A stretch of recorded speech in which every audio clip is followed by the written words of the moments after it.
이에 총독의 군병들이 예수를 데리고 관정 안으로 들어가서 온 군대를 그에게로 모으고 그의 옷을 벗기고 홍포를 입히며 가시관을 엮어 그 머리에 씌우고 갈대를 그 오른손에 들리고 그 앞에서 무릎을 꿇고 희롱하여 이르되 유대인의 왕이여 평안할지어다 하며 그에게 침 뱉고 갈대를 빼앗아 그의 머리를 치더라.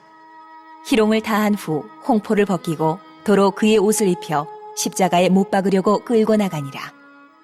나가다가 시몬이란 구레네 사람을 만나매 그에게 예수의 십자가를 억지로 지워 가게 하였더라. 골고다 즉 해골의 곳이라는 곳에 이르러 쓸개탄 포도주를 예수께 주어 마시게 하려 하였더니 예수께서 맛보시고 마시고자 하지 아니하시더라. 그들이 예수를 십자가에 못 박은 후에 그 옷을 제비 뽑아 나누고 거기 앉아 지키더라. 그 머리 위에 이는 유대인의 왕 예수라 쓴 죄패를 붙였더라. 이때에 예수와 함께 강도 둘이 십자가에 못 박히니 하나는 우편에 하나는 좌편에 있더라. 지나가는 자들은 자기 머리를 흔들며 예수를 모욕하여 이르되 성전을 헐고 사흘에 짓는 자여, 내가 만일 하나님의 아들이거든 자기를 구원하고 십자가에서 내려오라 하며 그와 같이 대제사장들도 서기관들과 장로들과 함께 희롱하여 이르되 그가 남은 구원하였으되 자기는 구원할 수 없도다. 그가 이스라엘의 왕이로다. 지금 십자가에서 내려올지어다. 그리하면 우리가 믿겠노라. 그가 하나님을 신뢰하니 하나님이 원하시면 이제 그를 구원하실지라. 그의 말이 나는 하나님의 아들이라 하였도다 하며 함께 십자가에 못 박힌 강도들도 이와 같이 욕하더라. 사랑하시는 성도 여러분, 오늘 아침에는 마태복음 27장 27절부터 44절까지 말씀을 함께 살펴보겠습니다. 예수님은 십자가에 달리신 그 자체의 고통일만 당하신 것이 아니라 희롱과 모욕을 당하셨습니다. 이것은 하나님 앞에서 우리가 받아야 될 수치를 예수님께서 대신 당하신 것으로 이해하면 좋겠습니다. 우리의 허물과 죄악 때문에 고통당하시며 모욕당하시는 모습을 오늘 본문에서는 자세히 묘사하고 있습니다. 총독의 군병들이 예수님을 데리고 관정 안으로 들어가서 온 군대를 그에게로 모으고 그의 옷을 벗기고 홍포를 입혔습니다. 600명 이상의 로마 군이 예수님을 애워싸고 있습니다. 그들은 예수님의 옷을 벗기고 홍포, 자색 옷이죠. 홍포를 입힙니다. 이 자색 옷은 왕이 입는 옷이었습니다. 그리고 가시관을 머리에 씌우고 갈대를 오른손에 들게 합니다. 갈대는 왕이 오른손으로 들고 있는 귤을 대신하는 것입니다. 군인들이 예수님 앞에서 무릎을 꿇고 유대인의 왕이여 평안할지어다 하며 조롱하고 희롱합니다.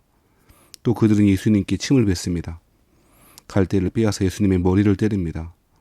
로마 군인들이 예수님을 에워싸고 조롱하고 박해합니다. 신자는 우리의 허물과 죄악 때문에 고통당하시는 예수님의 모습 속에서 진정한 왕의 모습을 볼 줄 아는 그 시각을 가져야 될 것입니다. 사람들의 희롱과 사람들의 조롱과 침뱉음과 모욕 속에서 예수님은 참 왕으로 우리에게 오고 계십니다. 예수님이 세상을 통치하는 방식이라 합니다. 십자가를 통해서 악을 이기시고 힘과 권력이 아니라 스스로 죄의 짐을 짊어지고 가심으로 우리 예수님은 승리하시는 왕이 되고 계십니다. 32절부터 36절에는 온전히 고통당하시는 모습을 보여주고 있습니다. 예수님이 이미 굶주리셨고 구타당하시고 채찍질을 당하셨기 때문에 십자가에 그 가로대를 짊어지고 형장까지 가기가 불가능했을 것입니다. 그래서 로마 군인들은 시몬이라고 하는 구레네 사람을 만나게 되었고 그를 대신해서 예수님을 대신해서 억지로 그 십자가의 가로대를 지고 형장까지 가게 합니다. 그곳은 33절에 보면 골고다 즉 해골의 곳이라는 곳입니다. 이곳에서 예수님은 일종의 마취주의 쓸개에 탄 포도주를 받으시고 맛을 보시고 거절하십니다. 이에서 군인들은 예수님을 가로대에 못 박고 골고다에 이미 세워진 수직 기둥에 올려서 고정합니다. 예수님은 말할 수 없는 고통을 당하시고 계셨을 것입니다. 체중이 앞으로 쏠리고 아래로 쏠려서 못 박은 손은 더 없이 찢어지고 아팠을 것이고 출혈은 심하게 더욱더 피를 많이 흘리셨을 것입니다. 알려진 바로는 십자가형은 길게는 3일, 4일 혹은 일주일 동안 계속되기도 했답니다.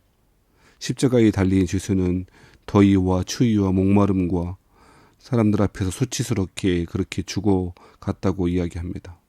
차라리 다리가 꺾여서 숨을 쉬지 못하는 상태가 되어지면 이렇게 죽는 것이, 곧바로 죽는 것이 십자가에 달린 죄수의 소원이었다고 합니다. 우리 예수님이 이 십자가의 고통을 당하신 것입니다. 말할 수 없는 수치와 이 고통을 우리를 위해서 당하셨습니다. 온전한 고통을 우리 예수님께서 당하신 것입니다. 이 고통의 크기를 볼 때마다 우리는 우리의 죄의 무서움을, 우리의 완악함을 역설적으로 살펴봐야 할 것입니다. 예수님께서, 하나님의 독생하신 아들이신 예수님께서 이러한 고통을 받으신 것은 바로 우리의 죄악 때문인 것입니다. 이 고통이 우리의 생명이 되었고 이 고통이 우리의 구원이 되었습니다. 사랑하신 성도 여러분, 예수님은 유대인의 왕으로 그리고 우리의 왕으로 십자가에 죽으셨습니다.